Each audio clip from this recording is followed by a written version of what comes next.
until we come out of the shame and the control of, the religions and the current culture that's so male dominated, until we come out of that, can actually tune in to this subtle energy that's only subtle in the beginning, but once it gets agitated, whether it's with meditation or plant medicine or dance or, any of those things, it begins to awaken, and then it moves through the body and clears the stagnation, clears all of this programming that lives in the body. Peace and riches blessings. I am Michael B. Beckwith, the host of Take Back Your Mind.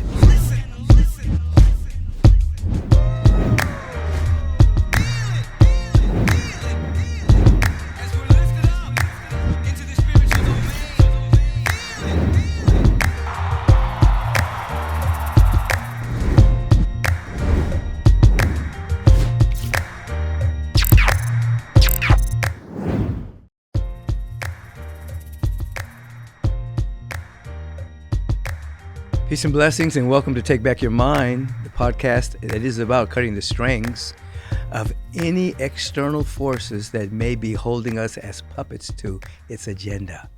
We have an agenda of our own soul. We have a built-in intentionality that comes direct from the source of all creation, and we're seeking to embrace this built-in intentionality, consciously participate with it, to birth the next stage of our own unfolding. Has nothing to do with government, society, civilization. All of that is built upon individuals' perceptions, individuals' opinions, points of view that builds those particular things. And sometimes people end up reacting and responding to those things and trying to fit into those things. Not you. You're taking back your mind. You are to be an ambassador of the presence, an emissary of light, joy, ecstasy, bliss, and so much more.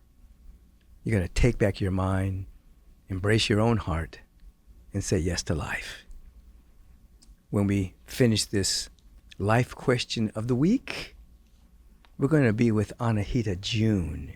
She's a powerful young woman that is really assisting other women. And the phrase these days people are using is take back your power. But she's assisting women in rising up, embracing that feminine energy, which is powerful itself. It's extreme power itself. And to be who they're meant to be, not what society is calling them to be. So we're going to be with her in just a moment. Right now, Bettina asks, as I set boundaries to preserve and protect my own light, it appears that there's more and more circumstances and people to which I am needing to set boundaries around. Am I attracting more people and circumstances around which to set boundaries because of my focus on that? Or will the universe get the message after a little more practice that I'm no longer available to those who would unconsciously or consciously siphon my energy? Well, here's the issue. When you set, it's all about intention. When you set boundaries to preserve and protect, once you say preserve and protect, then the opposite comes into being. So when you say, I have to protect myself, then the universe says, what are you protecting yourself from? And then as you begin to define what you're protecting yourself from, vampire energy, suckers, people that are siphoning your energy, people who would use you, etc., the people that you want to set boundaries from, you will notice them more because you're protecting yourself from them. So that doesn't mean there's not a time in our unfoldment where we do certain spiritual practices to have boundaries. We do certain spiritual practices to be aware that we're safe and protected. But ultimately, as we mature in spiritual consciousness, it's not about protection. It's about radiation, what we are projecting into the world. In other words, as you radiate the feeling tone that you're safe. You're radiating the feeling tone that you are strong and capable. You radiate the feeling tone that you have power. You radiate this feeling tone. That is an energy that's coming from within you, and it is going out. And what does it do? It creates a vibrational field around you of which you can't be touched unless that field is similar. Many years ago, when my life was under severe transformation, many years way before I founded Agape International, a friend came over to visit me. We had seen each other in a minute, but my life had changed. And when he came to see me, he knocked on the door. He opened the door. I opened the door, and I said, "Hey, how you doing?" He said, "Hey, how you doing?" And we had nothing in common, nothing. And we had gone to college together. We had done so many things together as acquaintanceships, as friends, and done a lot. But at that moment, there was nothing holding us together, and we both knew it. And we weren't mad at each other. We didn't fight. We didn't blame each other. My energy was not compatible with his energy. His energy was not compatible with my energy. He said, "Hey, I'll see you later." I said, "Okay, I'll see you later." Didn't see him for 20 years. Next time I saw him, his cousin was bringing him to this place called Agape to see this minister because he had a cancer experience, and she thought the experience would be good for him. I'm saying that to say that when you begin to hold your own frequency of peace and of love and harmony and wholeness and safety, there'll be certain people that can't even get to you because there's no vibrational match. And if they do, it's short-lived. And you'll be guided from your heart, your solar plexus. You'll be guided from your intuition, direct knowing, whether certain people should even be in your life. There'll be a vibrational boundary. So it may start off with you protecting yourself with certain spiritual practices, putting a light around you, there's all manner of things. But ultimately, you mature to just your presence protects you. And you're not looking for who to be protected from. You're walking in the world expressing a power and a beauty and a love that's more powerful than anything that would come at you. I hope this is helpful, Bettina. Have a beautiful day. Just a moment, we shall be with Anahita Joon.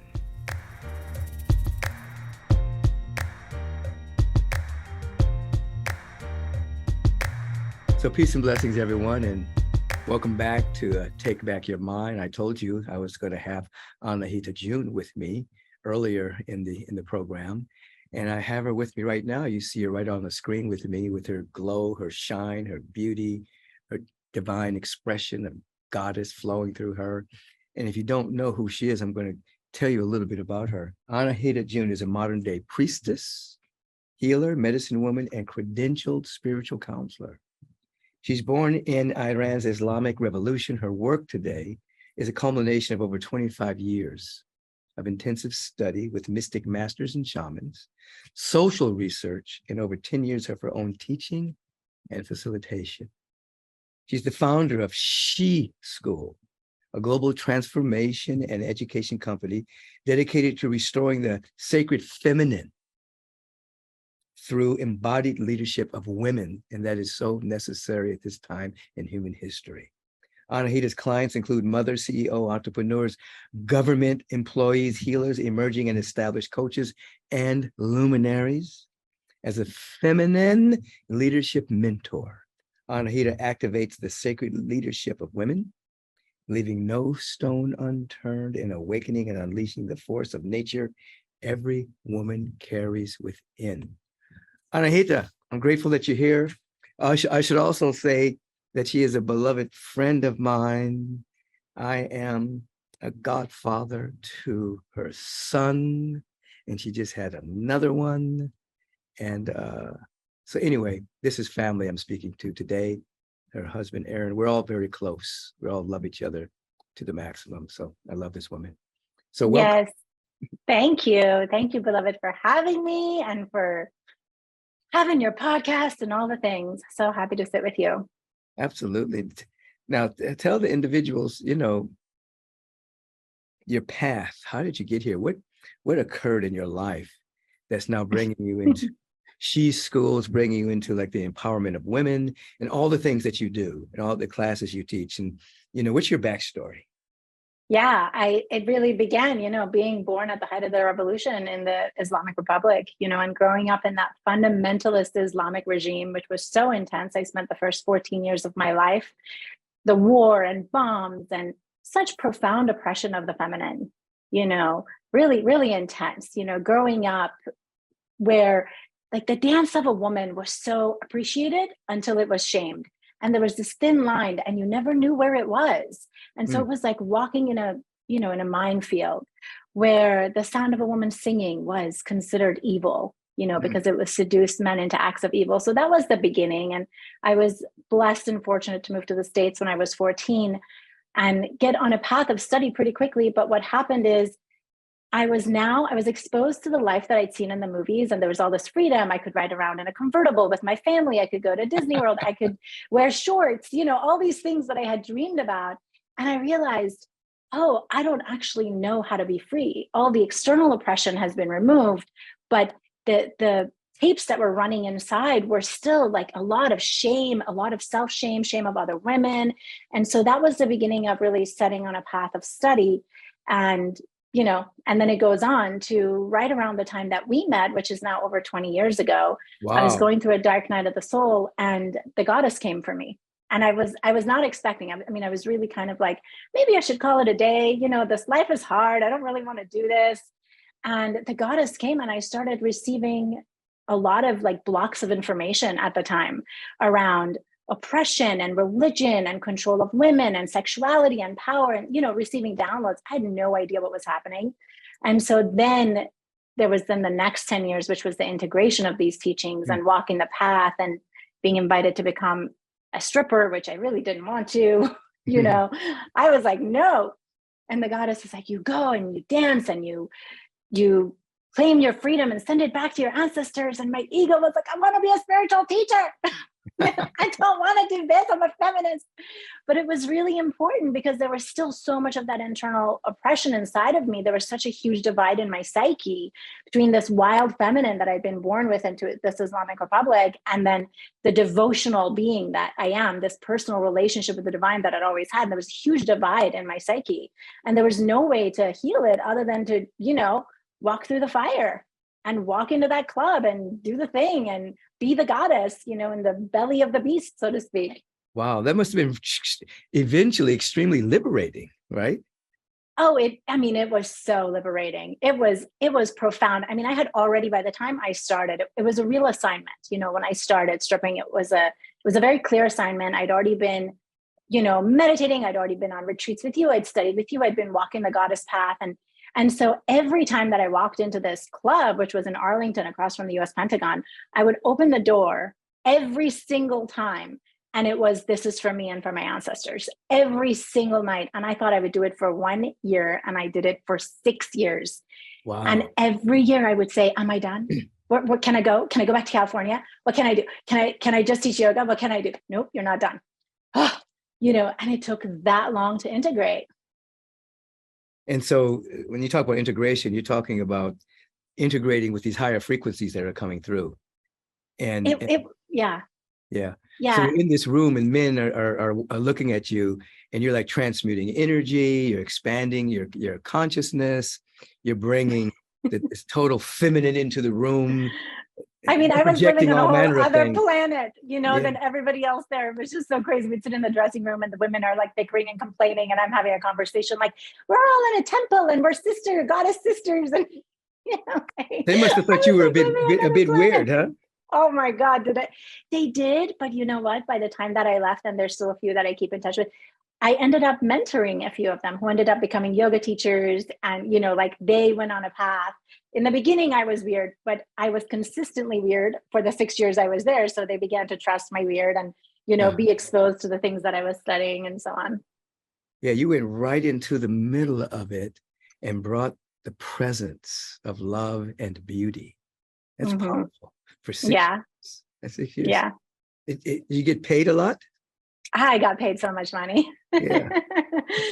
I had such a beautiful time, it was really, I wasn't there, and I have so much compassion for people that do it because they had to. It wasn't like that. It really was just, I was there on assignment and I was expressing myself, it was like every day I was just becoming more free. And I was a yogini, so I had a lot of capacity in my body for pleasure and prana to flow. So I would get on stage and I would have an ecstatic experience. I was smiling ear to ear, and people would say, what is she smiling about?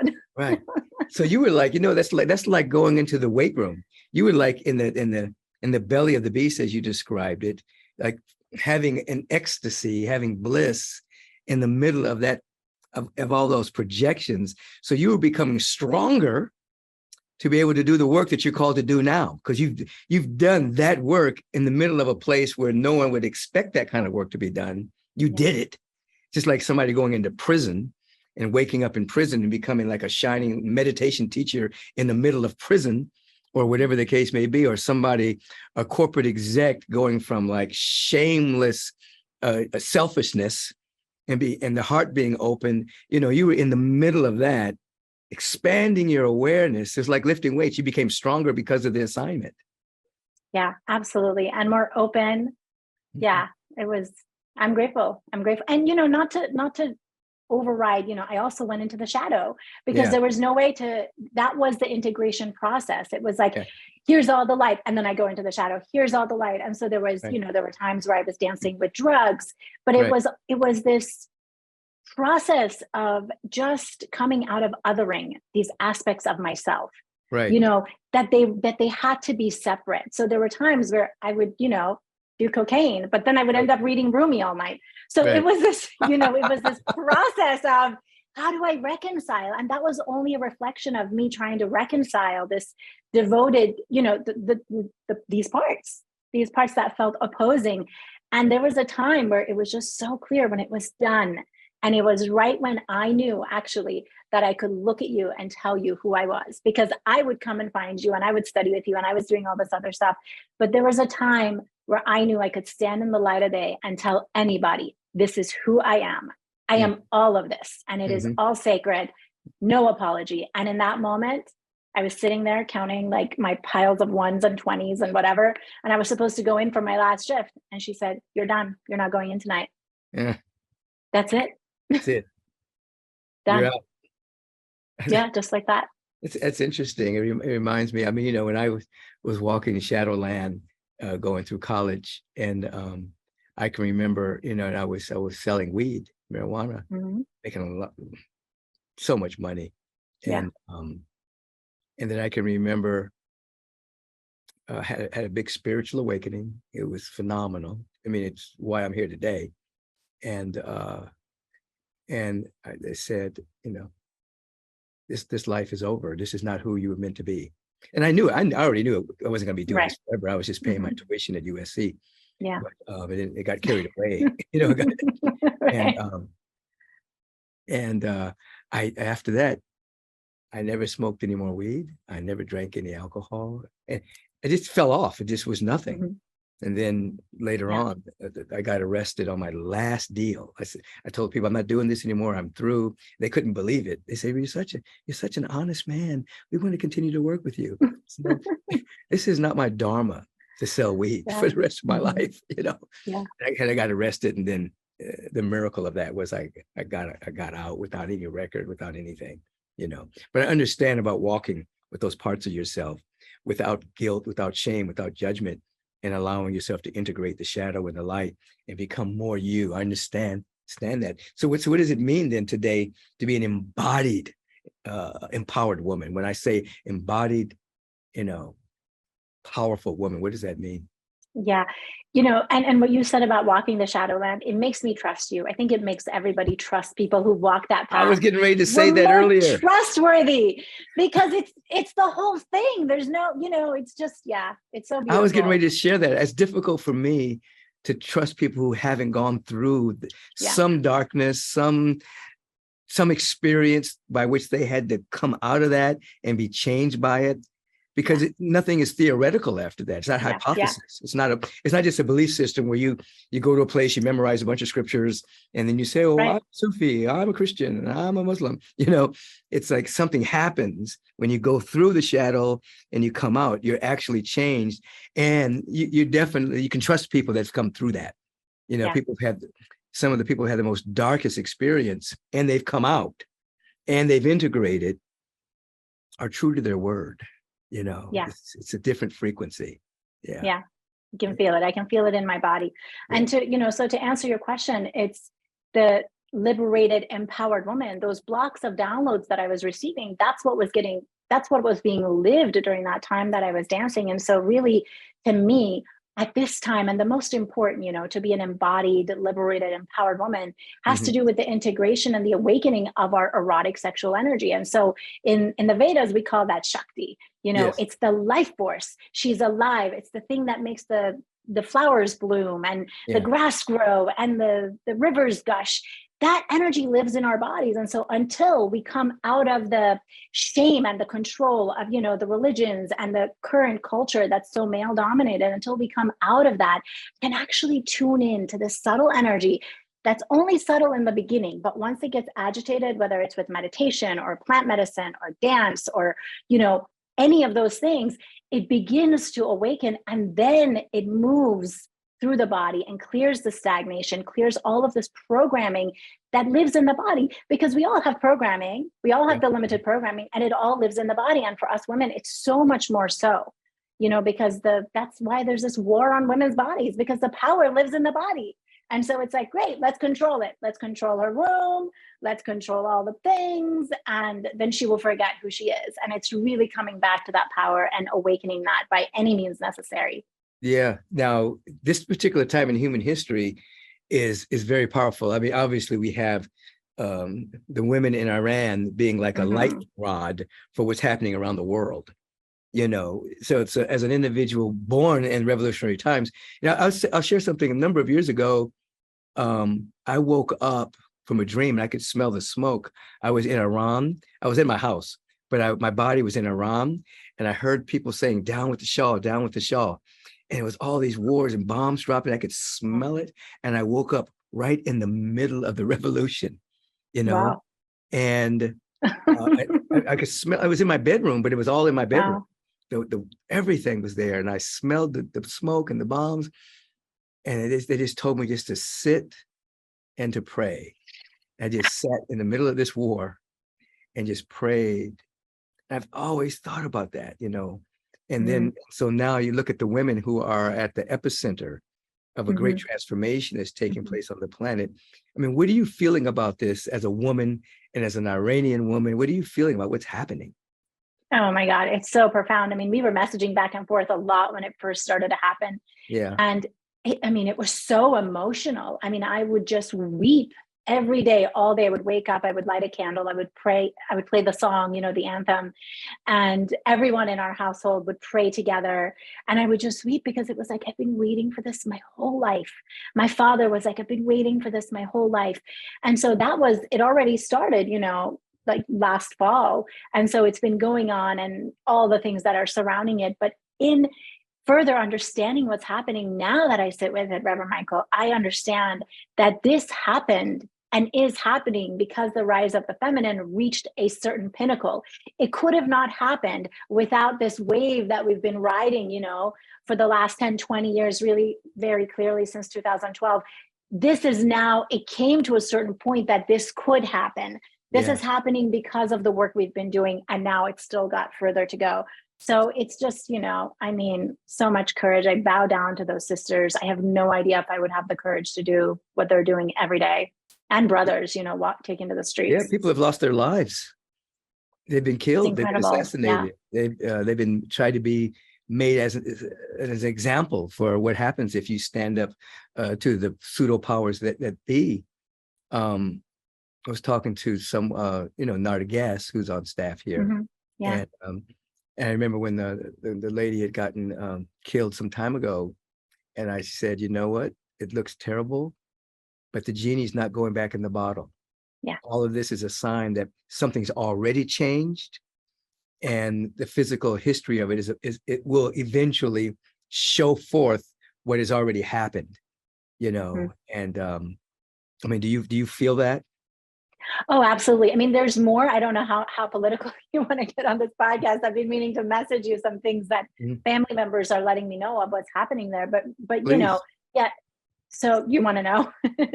So what's come forward now is that the supreme religious leader was installed by Russia. And this is not, it has not left. This is a new supreme leader?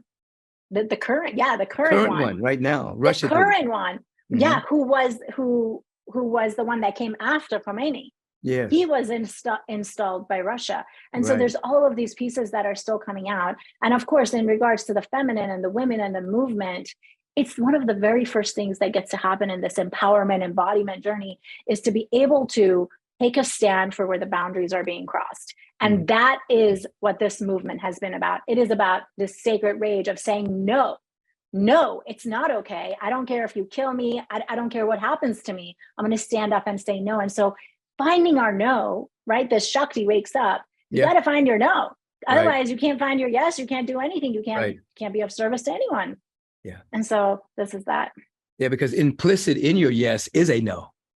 And when you That's say right. when you say yes to yourself, there's also a no to distractions. There's a no to habits. There's a no to abuse. It's a no to so much. So the yes contains a no. Absolutely. That dynamic. Yeah. Yes. So what is this is beautiful. I love talking to you.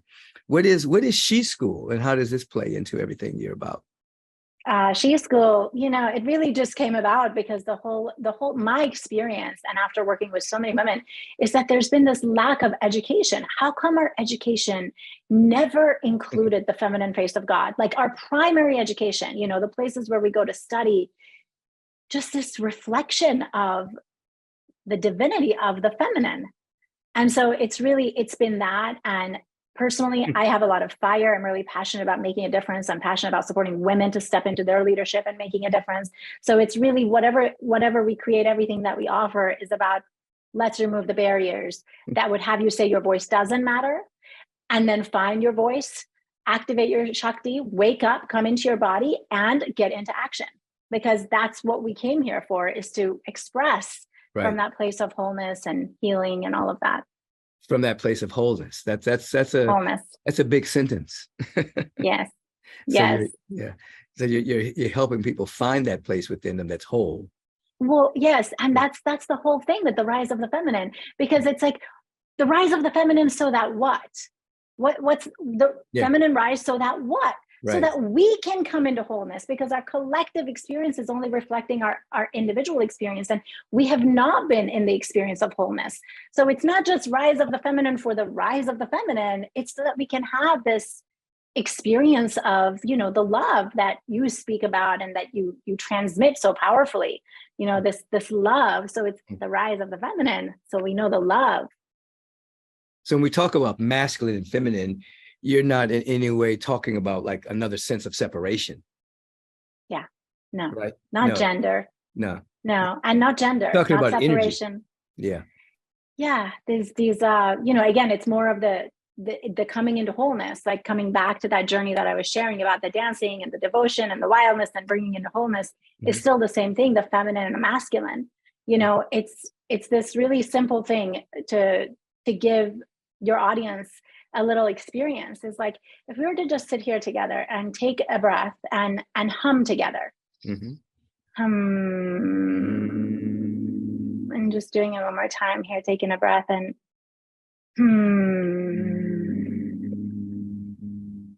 and we can tune in as you keep humming that there is the one who's doing the humming, and then there's the part that's being hummed. And the part that's being hummed, that's the attunement. And unfortunately, our world has lost touch with that part. And so it's all about the doing and the driving. And so it's, bringing it back and bringing it into wholeness again. And the doing, the driving, the getting. Yeah. Getting somewhere. Yeah. Getting somewhere and getting something to be happy. Yeah. So how would you, you've been in this for a while. How would you describe, what's the elevator pitch on, how would you describe divine feminine? I know you're talking about it to a degree now, but when you just say divine feminine, what does that mean to somebody? I mean, at the end of the day, it's the feminine face of God. It's just how are you connected to this divinity? How are you connected to God? You talk about it in terms of love, which is really powerful, and why it was so easy for me to feel at home as soon as, I found agape and I met you. But all of the religions, all of the things, it's like, where is the feminine face of God? It's this experience of mother, it's Heavenly Father, Divine Mother. Where is that place where you can just put your head, the spiritual energy of where we can put our head on her lap and have our hair stroked and just be accepted it's this, that's sort of like the big, and then there are so many faces of the divine feminine through, so many of the mystical paths, whether it's Mary Magdalene or Mother Mary or Goddess Kuan Yin, Hmm. from Hmm. Asia, or all the Hindu goddesses. So there's all of these faces that we just get to like begin connecting with a little bit, and they come in so powerfully. It's so incredible. When I meet women and they say, I don't know how to connect with the goddess. What do you mean, Divine Mother? Where is she? And the first place I have them go is to their own lineage in this life. Where's your lineage? Track that back. Where's the goddess? Where's the goddess? Go back. Whether they're from Ireland or the Middle East or Africa with Oshun, wherever. Hmm. And they go back, and it's like, oh, okay, find a picture of that goddess, create an altar. And Hmm. she comes in so fast. I mean, it's like there's no work necessary. You just follow the line and become available, and bam, the goddess is right there. Hmm. So when it showed up for you, how did it show up for you? What was it? Was it an inner feeling? Was it an inner voice? Was it a combo? Yeah, it came in as a lot of tantric energy. I Hmm. mean, I was waking up in the middle of the night, sweating. Sometimes I'd have orgasms. I'd wake up, I'd just write poetry. I was like 22 And years I old, was had going to say no you were idea what was young, happening. so this was not like 60-year-old change of. This was like you were a young person, and all of this was coming through. That's like Kundalini energy, It's like Yeah, yeah. It was ecstatic. It was yeah, really powerful. And yeah, like I said, I had no idea what the heck was happening. yeah. I had notebooks full of like devotional poetry and just all the energy. And it took so long to integrate it and understand what it was. And it came because I was on my knees though, Reverend Michael. I really was like, I can't do this life. It's too hard. Hmm. It's too hard. I had gotten married. Hmm. So I had a really tumultuous childhood growing up. And so I found this young man, and we were walking the path together. And I insisted we get married because I knew we were supposed to break up. So I pushed us to get married. And then we broke up. And here was this relationship that I'd hung, my stability hat on. Like, I will be stable. This will give me stability. You're right. And boom, no, it's complete. It's done, and I was like, I'm done. I don't want to live. I was really, really in that depth when she began coming for me in my dreams and at night. And it was just, that was it. Mm. Mm. Wow. Yeah, well, you have a burst of energy. It moves through you. So at this, I mean, are you finding, I know it's essential for women now to find their voice during this time in human history. It's essential. And this is That, what you're kind of poking them for. You're speaking to that issue. oh, we came here for a reason, every single one of us. I mean, women and men, but this is a very critical, we chose to be here for a reason. And it is so, I would say it is like the best seat in the house watching a woman come into her embodied power. I swear it is the best seat in the house, watching her wake up like in her body. And in those beginning moments where they look at me and they say, what's that? And I'm like, that's your power. And it's like, oh shit, that's my power. What am I doing? And when they're young, they want to like shut it down. And once you Yes. get to your mid 30s, then it's like they've already felt the pain of having it shut down because they're trying to conform to get respect, or, the identity pieces that we walk with. Oh, I just want to be respected. I want to be liked. I want to be accepted. All of these things. By the time a woman's in her mid 30s and 40s, that thing comes on and they're like, oh, hallelujah. Like, Mhm. I have been waiting for this, at late 20s, they're like, oh no, I want to turn it back off. Right, I'm afraid of it. But now, yeah. So you know what you reminded me of to a degree. Have you watched that series Power? No, Oh, you haven't? You know about it? no. Oh, okay. I'll look it up. Yeah, it's about women waking up. It's on one of the platforms. Oh, But cool. it's I found I read, excuse me, I watched the first season, and basically what's happening is something biological is happening to women between the ages of like 19 and 30 or something, and they can shoot electricity from their hands. They become very powerful, and it changes the dynamic of women in the world. And so they go to the Middle Awesome. East, they go to Africa, and they're showing all these places by which men are trying to make it illegal, and they're Oh trying my to gosh, I put can't some wait of to them in watch jail. this. And I won't tell you any more about it. But obviously, it's a fictional movie about Yes. this power. And the younger women can give it to the older women. They can touch the older women, and they become, so all of a sudden men can't control them because men can't dominate them.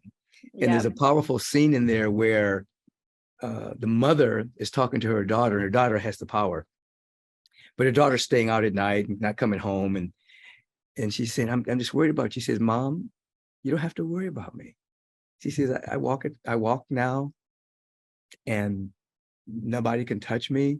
Just think, my little sister is going to grow up in a world where she won't care how men look at her. She won't have to dress a certain way to feel safe because she has power. It was obvious it's a fictional movie, but it also is corresponding to what's happening on the planet right now, where women are beginning to come into their own and starting to feel the power of the feminine, and the dynamic of the world is changing because the patriarchal masculine energy is still trying to keep it down. But you cannot. It's a force of nature. It's going to rise, and it's futile to try to keep it down. But anyway, check it out. Check out that. I am going to check it out. And you know what it reminds me of is I often remind our community about this, and the women who come into the work, is it's never been safer. I know that there are parts in the world like Iran and other places where it's still really challenging, even in some of the neighborhoods, in America. Sure. However, it has never been as safe as it is now for a woman to stand up and be seen for her gifts, for her power, for her magic, for all of the things that we would have been crucified for.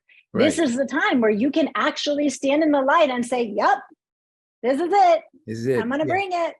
Yeah, no, I agree. It's even with the wars going on the planet, there's less wars than has ever been in human history at this time. I mean, even though we have the technology to go to the worst case scenarios of everything happening, there's so much emerging right now that's life affirming that we don't know anything about because it's not shown to us. We're not showing our power, our creativity, our generosity, our forgiveness, our making of amends. None of that is shown. It's all the lowest common denominator of the human experience, the most abusive stuff that's happening. And so, as you said, we don't deny that stuff is happening, but there's so much more rising right now. And obviously, we're choosing to be a part of it. Now, you did a TED Talk. And you talked about the embodied woman. You talked about, I guess, transcending the shame to a degree. Talk to us a little bit about. I know we've been talking about everything, but let's want to bring in that TED Talk for a moment. Yeah, well, this talk I originally wrote was like 30 minutes, and then they gave me the talk and they go, "You got 11 minutes." And I was like, "Oh, shoot." I remember I did one of those too. I remember that. Okay, let me come, and I had to basically like go into this artistic space and kind of make it poetry, as opposed to this talk that I had.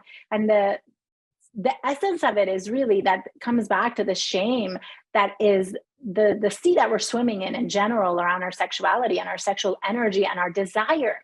How we don't understand how to be with desire. We don't understand that it's life's impulse seeking more of itself, that it's creation energy. And so with all of the, fundamentalist religions and all of this shame around sex and all of the things, control is this shame. And then it locks us down. And what the intention of the talk was to illuminate the piece that we are the only animals, really. We are the only primal beings that walk with shame of our sexuality. And that this shame of our sexuality is directly connected to our destroying of our environment. Because the impulse of desire is life-giving. It's like what you're saying is the media is bombarded with the negative and the decaying and the dying and the lower frequencies. All you have to do is to just tune into what makes you come alive. What feels alive for you? What feels good in your body? What has the breath move in your vessel? What has, what's ecstatic? And I know a lot of people don't have a reference for ecstatic, but the yogis and the yoginis, we all know these places where there's so much available. So if we can just stay connected to what brings us alive, and what's happened as a result of just swimming in this deep shame and disconnecting from the erotic nature of life, is this line from this Pablo Neruda poem that I love that, says, "I want to do with you what the spring does with the cherry trees." And it's like, that's what life is wanting to do with us, with Mm-hmm. our bodies and with our lives. That's how much beauty we're here to create, the blossoming cherry trees. And yet we shut it down because the context is so manipulated for control and power over. And so coming back into reclaiming aliveness is what then puts us in harmony with nature.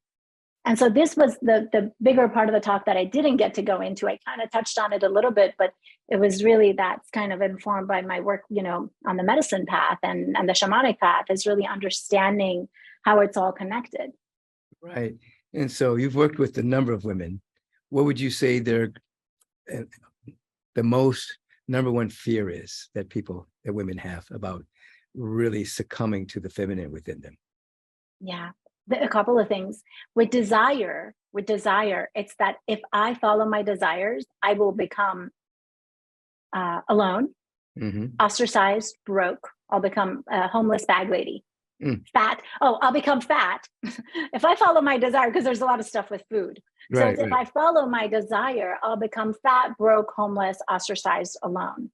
There's that piece. And then there's the other piece, which is that if I come into my power, there's two pieces, that I will push people away or I can't trust my power, because there is, a lot of us are walking from other lifetimes of misuse of our power.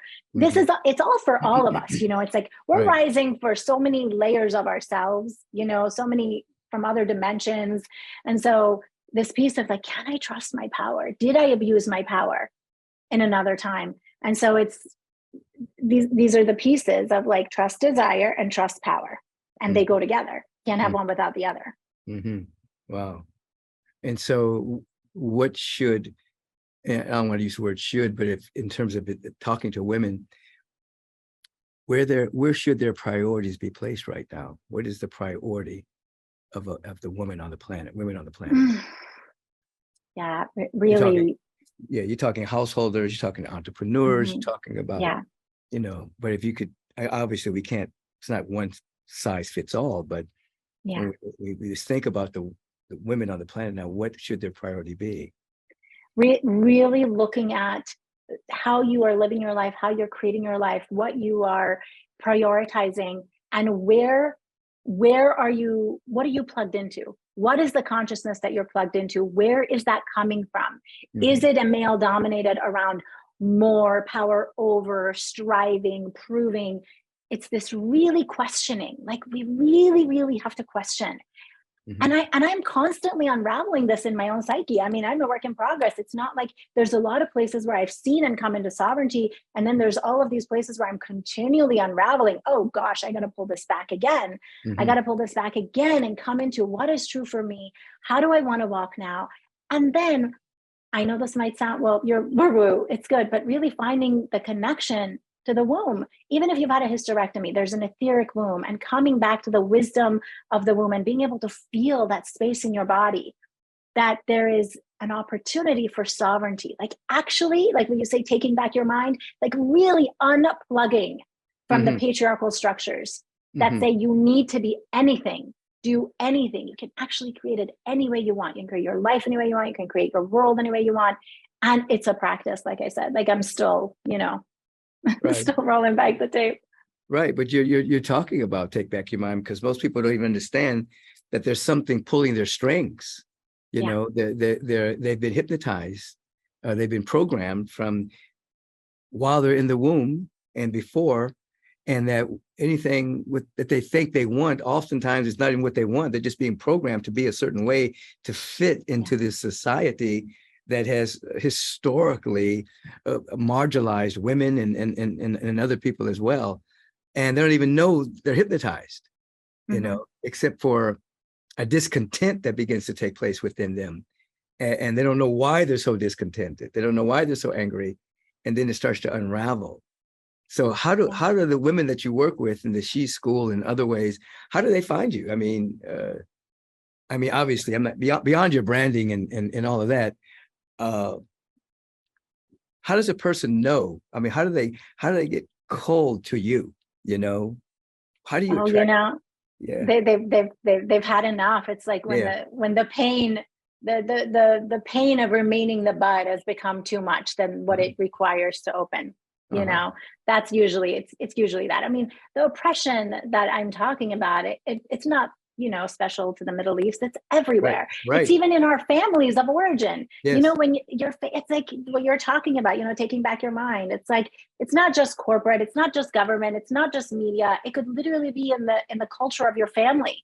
You keep trying to rise, and the programming is just so heavy and deep. So it's amazing. I'll speak to someone, who's coming in to work with me, and they'll say, I saw something with you like 5 years ago, 6 years ago. And I was like, oh, she knows what I know. And then they'll say, but I was scared of you. I hear this a lot. I was scared of you. Yeah, that's right there. Get into that. They're scared of themselves. What are they scared of? Themselves? Their power. Yeah. That's the whole thing, until it comes to a time, when I'll be like at a retreat with someone, and a woman will come like all fours, like growling at me and saying, I'm not scared of you anymore. And I'm like, hallelujah.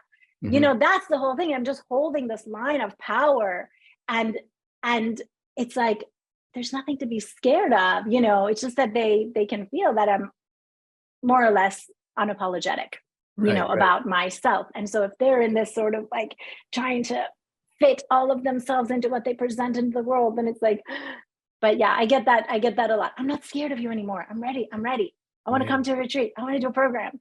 Right. So you have, I'm looking at you. I'm looking at your arc, your timeline. I'm looking at, okay, abusive childhood, a lot of energy around there. I'm looking at going into the belly of the beast, powerful, revealing so much beauty and love ethic and ecstasy in the stripping and the darkness of coming through that. You're looking at the shadow side of drug use and experimentations in that, a bursting of ecstatic energy, integrating all of that, and becoming the next great version of yourself, growing into obviously the work that you're doing on the planet with the She School and the other ways that you're providing assistance. You have a husband, you have 2 children, so you're a householder, you're a mother. Yes. Now you're a mother as well. How is that all integrated? How does that flow? How does it flow? I mean, I know. I don't know. Like, if you're with somebody, that's a challenge. You add a kid to it, that becomes an advanced workshop. You had 2 children, you're in an intensive for many years, Yes. And your husband is psychic, he's very intuitive. Oh man. Very intuitive guy, you know what I mean? Yes. And so how do you guys balance all of this power? And your kids, I mean, they're very powerful beings. Yeah, so grateful for them. I'll say for myself, and I think it is happening with Aaron as well. Our second son has really rebirthed me. I mean, holy moly. My first son was this initiation into joy, because he's this fountain of joy, and I had to learn how to play in joy, because otherwise I couldn't really meet him. This one, I like that statement. I like this. Let's go back to this. Yeah, I had to really learn to play in joy, or I couldn't meet him. Yeah. I understand that. I feel that way sometimes with people. They have to meet me in joy. Yeah. And they won't understand me at all, because we're intrinsic. That's intrinsic. Joy is intrinsic to us. Yeah. Anyway, continue. Yeah. Yeah. And I'll say, the gift of that was that I was always working so hard before Atlantis. Like, I was working so hard on my growth. I was working so hard to become liberated. I was working so hard for it. And I was like, here comes this joy being. I was like, oh, all right. I get to learn how to do it, like how to just be available. Right. And so it was such a beautiful initiation. And then now with Orion, he's got this like energy of a master. And so I have so much more access, to expanded states of consciousness. It's almost like I feel like there are times where the world can be kind of coming completely apart around me. Everything is disintegrating. People are going through stuff. And I'm just like, oh. Like, oh man. And what is that, huh? That's joy? That's a joy, huh? It's like this ecstatic, like, life is so beautiful. Yeah. And I didn't have access to that in the same way before. So it's, as a mother, I would say my experience is different than what Aaron's experience is, but our whole family is going to a new sort of, who do we want to be in the world? How do we really want to express as this, 4-unit four member unit. Right. How does our beauty get to express in a way that has magic and space for everybody? Right. And so, you know, we're in the dance. We require a lot of support. So I'm grateful for support, you know, Yes. support of people that we pay and support of people who love us. Yes. Yeah, takes a village for sure. So grateful for that. Yeah, it's extremely powerful. I can see it. So what's pulling you now? You know, I've taught over the years that pain pushes into the vision pulls. So what's pulling you? What's the next level that's pulling you right now? I know you got a lot. I mean, you're a mom with 2 kids. Yeah. It is part of it is that really learning to be available for them, because I'm so driven, and I so identify with the teacher part of myself, you know, that's a big part of my identity. And so part of it is really being available for the kids, is this whole like, oh, they're so little. And recognizing how much they need their mama. And so really like pulling back, you know, like we were doing this thing. I'll talk about it professionally. Part of it professionally is around now teaching other women who want to work with women how to do what I do. It's now at that, because it's like, I can only have so much impact by myself, but let me give you my tools. Let me give you my tools. Because so many of us that are, you know, here at this time, there are so many sisters that have these stories like mine. And they're just like, how do I put it together? So part of it is teaching them how to put it together and keep awakening the women and serving them and being of service to their liberation. And then the other part is really just coming back to what I was saying, like rewinding the tape and like, where am I being informed from? And so we had this whole thing, and we were going to do this huge, like big marketing machine on it. And it was going. And I was like, we're not going to do it like that. We're not going to do it like that. These kids need me. So here's what we're going to do. I have so many graduates. I'm just going to call them up. I'm going to say, hey, you want to come do this with me? And so the energy, as soon as I shifted, it was like the people who were aligned started coming and saying, yeah, I want to learn this. I want to go into deeper study. I want to be a facilitator of this work, you know? And so it's really this listening. You're saying what's pulling you. Part of it is motherhood. Part of it is being in service to Aaron's visions, which he's been incubating for, like, he's got this huge vision he's been incubating for 27 years. And it's like, now really just, okay, honey, okay, how can I support you? And so you're being really a mother of another kind, a mother of another kind. Yeah, really just the whole thing, you know, and we were talking about this sort of like the great love story of the cosmic love story of our relationship, which is that when we met, he had a lot of inner resources. He had a lot of inner resources, financial resources. He had a lot of capacity, and he held for me. He held for me to rise. He invested in my education, in my healing, all of this so that I would rise. And then I can turn around and say, okay, your turn. And we were talking about how, though, like, because of the time that we're in, the feminine had to go first. Yeah. And I've watched that about him. He's really a strong man. I've watched him. Yeah. I watched him be able to do that with you. It's a lot of men wouldn't have that capacity, that kind of strength, that kind of intelligence, that kind of maturity to do that. Yeah, he wasn't threatened by it. He's like, I watched him. Yeah. Oh, always. I mean, he was always like, no, I see you. He would never let me make myself small. It was just, it's been such an incredible thing. And now for him to be able to receive, have me say, okay, baby, it's your turn, you know, and then the healing that is, you know, with the feminine and the masculine, for the masculine to say, okay, you go first, and trust that she's going to turn around and say, I'm coming back for you. Right. And this healing. And so we're in this dance, you know. That's fantastic. That's fantastic. Well, I think this has been great. The thing you said about joy, something I said on Sunday was, it's our time not to be embarrassed by our joy, not to be embarrassed by it, that during this time of tumult and great changes on the planet, it's normal for people to speak about their terror, their fear, their suffering. It's normal for people to speak about how hard things are during this birth pang time. But people who rise up in the ecstatic, we can't be embarrassed by our joy, because that's how we hold the place. We become vibrational placeholders for those that are ready to rise up in the same kind of ecstatic bliss. If we play small, we hold it back and say, well, it's not popular to be in joy right now because there's so much bad stuff happening on the planet. You know, we're embarrassed by that, and we're not really doing our job as placeholders for that energy.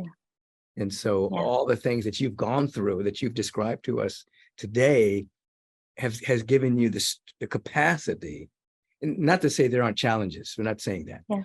but you have the capacity to stand in that joy. And your first son made you meet him there. That's Yeah. powerful. He made Yeah. you meet him there so that you didn't have to do to be liberated. You had to just stop and accept, oh, I'm already enlightened. I'm just removing stuff that's not me. Oh my gosh, it was just bam, like just Yeah. and you are such a leader and anchor in this frequency of joy. I'm so grateful. I think so many of us are so grateful. And there's also this belonging that we find, Mhm. Reverend Michael, with the lower frequencies, and like, oh, it's so hard because we Yeah. all want to belong. And there's so much Yes. more to belong with in those energies, and so much Yes. less to belong with. But it's so much more fulfilling, to just Oh, come into the joy and belong there. people have a bias towards negativity, and they have a bias towards drama. And when you can, obviously there's birth pangs, obviously there's tremendous tension and intense energies when you're birthing and when you're becoming something more of yourself. But it's okay to be of good cheer. Yes. It's okay to be in joy, and to hold that space. You don't have to have drama around everything. Yeah. You can be in joy, go through the experience of birth. It's going to be intense. You're going to release some things. You're going to emerge with, but it's all right. Don't be embarrassed by your beauty. Don't be embarrassed by your joy. Don't be embarrassed by your success. Let your light so shine that people see the source of all creation that's expressing through you. It's a beautiful walk. It's a beautiful walk. Amen. How can people find you? I know you have the sheschool.com is one way.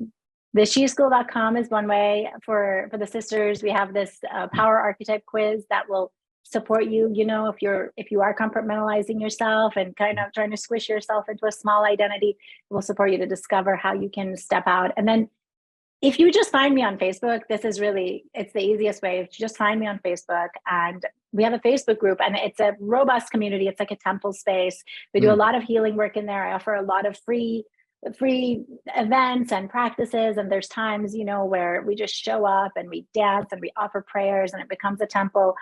So the Facebook group is a really interactive place, and of course you can go to sheschool.com and just see what's there. Fantastic. Well, it's good being with you. Love you so much. Love you so much. Thank you. Give the other 3 men in your life my love. Oh, I will. Now you're the only girl. You're the only girl in your family now. Atlantis wanted to say hi to you. I was listening to your podcast a few days ago, and he said he heard your voice, and he said, "Is that Baba?" And I said, "You know Baba's voice?" He said, "Yeah." And then you said something, the beginning, like the opening trailer for the podcast, and Take Back Your Mind. He heard you say that, and he goes, "I want to do that." I was like, "You want to do that?" He's like, "Uh-huh." I was like, He wants to be on the podcast, or he wants to. He wanted to reclaim, take back his mind. Oh, okay. Oh, yeah. Is he around? He's at camp. Oh, okay. I was going to say, go get him. Let's talk. All right. Well, listen, everyone. This was Anahita Joon, sheschool.com, and more. We've heard a part of her story. Check her out. You're on Instagram too, is right? Right? I am, but it's a little sleepy, I'll admit. We're there. She has a sleepy Instagram page, but she has a robust Facebook page. Find me on Facebook, yeah, for sure. And other than that, live a beautiful, magnificent life. Don't let the world of appearances hold the strings to your being. Cut those strings. Take back your mind. Open yourself up to the love, the beauty, the intelligence that is intrinsic to your nature. Freedom, liberation, moksha. Accept that for yourself and walk in the direction of your prayers and watch what you might call magic happen, but it's the unfolding of who you really are. I know it to be the truth. Have a beautiful day.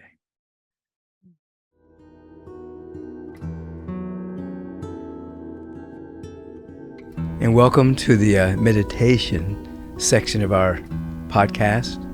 Every week we have a few moments of quiet listening, sweet quietude, sweet introspection that leads to transpection. What does that mean? Well, there's extrospection, where you're looking outward. There's introspection, where you're looking inward. You see your own moods. You're aware of your thoughts, patterns. As you shine the light of your awareness on it, they dissipate like clouds before the sun. And then there's transpection, where you go beyond interiority, exteriority, into an expanded awareness, transcending the personal mind. And you have an awareness that you're not your body, you're not your mind, you are pure awareness itself. You are the penultimate expression of feminine and the masculine simultaneously. We turn within in this moment. We take just a moment of sacred silence, becoming very, very still and quiet. Sometimes the mind and the body doesn't want to be still. It wants to be full of activity. You have a to-do list. Your body wants to move around. I've said over the years, 4 letters, S, Y, B, D. Sit your butt down. Sometimes you just have to say to yourself, sit your butt down. Oh no, but I gotta go do this. Oh no, I gotta wash the dishes. I gotta call my aunt. I gotta. Sit your butt down. Take the opportunity that you will never regret, that you'll come to love.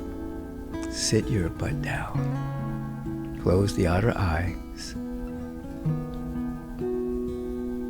Have your hands upward facing as a sign of receptivity, with the thumb and forefinger touching as a mudra of transcending the ego, transcending separation, and sit. Whatever comes up, it's just a part of the meditation practice. Thoughts happen in the mind, emotions happen in the body, in the emotional body, sensations happen in the physical body, sounds happen in your environment. You are to label none of that bad, or none of it has the power to distract you. You're coming into the awareness that you can be aware of distractions without being distracted.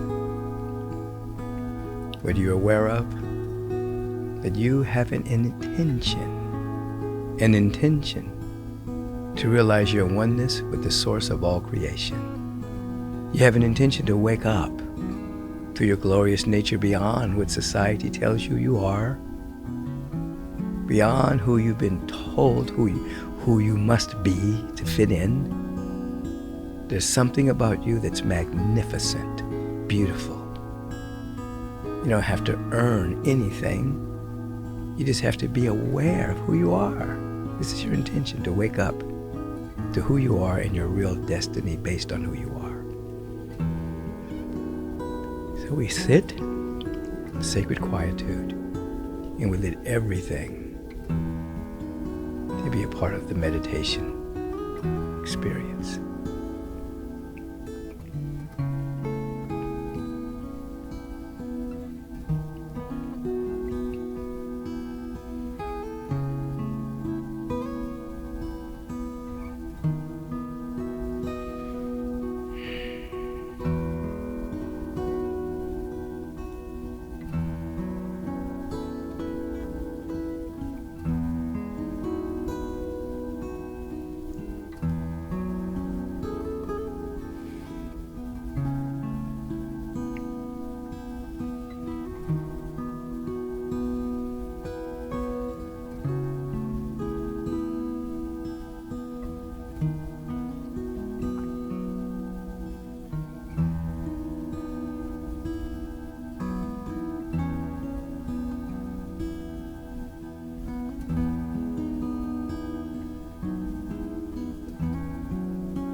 you've gotten caught up in any phenomena, whether it's mental chatter, emotional content, fidgeting of the body, sounds in your environment, just come back to your intention and your sacred breath and begin again.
From this quietness, this stillness, this silence, we are aware that there's more to us than our mind and our body. We are pure awareness with the power of choice. We now choose happiness. We choose peace. We choose love. We choose harmonizing prosperity and abundance, wellness and well-being, safety, absolute harmony. Choose it now. And then we give thanks for this beautiful day, this beautiful evening, this beautiful afternoon. And we allow it to be so. And so it is. Amen.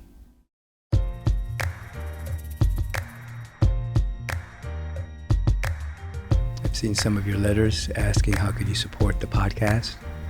You support the sponsors, you're supporting the podcast. Agape International Spiritual Center is our major sponsor. Go to agapelive.com, make a donation of any amount. Just put Take Back Your Mind podcast. If you want to support our other sponsor that created my superfood greens, it's called AdaptoZen. You go to Neutralize, find AdaptoZen, try the product. Vitamin D3K2 or this 47 different plant-based ingredients, one scoop gives you what your body needs. You support the sponsors, you support us. Also subscribe, like, and tell your friends. Have a beautiful day. Your time is very valuable, so I want to thank you for lending us your ear and participating in taking back your mind. If you want to submit a question for the question of the week, please submit it to podcast@michaelbeckwith.com. If you've enjoyed what you've heard today, please submit a review and let us know your thoughts. Stay on top of current episodes by subscribing to the podcast so that you'll receive alerts and not miss one single episode. And feel free to share this podcast with all of your friends and family. And until we meet again, take back your mind and you will take back your life. Peace and blessings.